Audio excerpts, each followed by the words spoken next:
supaya dia boleh buat video We Love PMX banyak-banyak.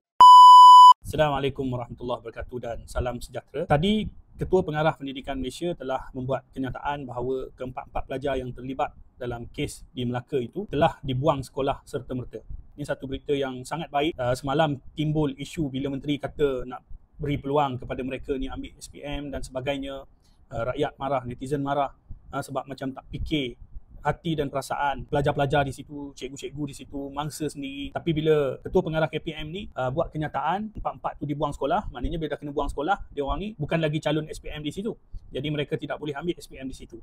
Jadi ini satu berita yang menggembirakan, satu berita yang bagus. Jadi kalau pelajar-pelajar tu nak ambil SPM kat mana-mana tu, itu terpulang. Itu hak mereka dan biar mereka nak ambil dalam penjara ke, dalam lock up ke, dalam rumah pemulihan ke, ataupun menteri nak buat special dekat pejabat dia, ambil di pejabat menteri sendiri jaga jadi pengawas peperiksaan, itu terpulang pada menteri. Yang penting empat pelajar ni sudah tidak ada di sekolah tu dan tidak akan menjadi calon SPM di sekolah tersebut. Dan terima kasih dan tahniah juga kepada Pengarah Pendidikan Malaysia yang telah menyusun yang kita panggil sebagai intervensi awal, intervensi dari sudut psikologi kepada para pelajar, para cikgu yang terkesan disebabkan kejadian ini. Semua yang berada di sekolah tu saya yakin mereka sangat terkesan emotionally. Jadi mereka memerlukan bantuan psikologi ini dan Kementerian Pendidikan dah menyediakan intervensi awal ini. Ini satu perkara yang sangat bagus. Pada saya Kementerian Pendidikan melalui Ketua Pengarah dia bertindak dengan sangat cekap.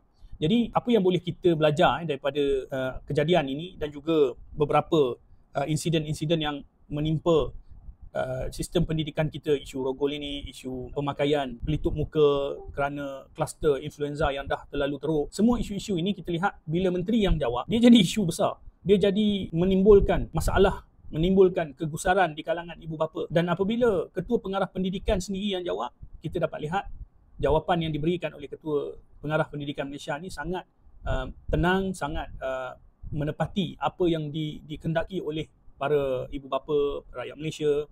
Dan dia memahami keperluan ataupun dia memahami garis panduan SOP yang sedia ada dalam Kementerian Pendidikan Malaysia.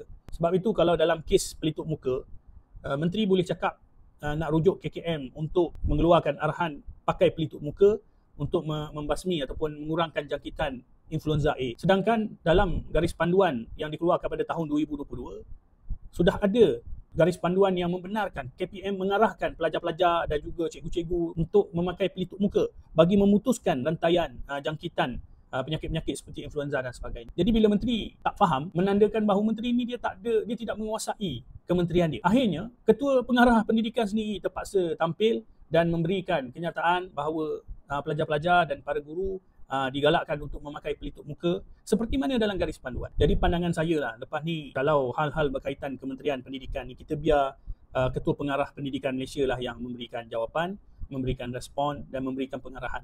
Sebab dia lebih mengetahui perkara-perkara dalam Kementerian Pendidikan. Dia menguasai. Berbanding dengan Menteri Pendidikan ni, saya rasa banyak kelompangan, banyak kelemahan, banyak benda yang dia tak tahu.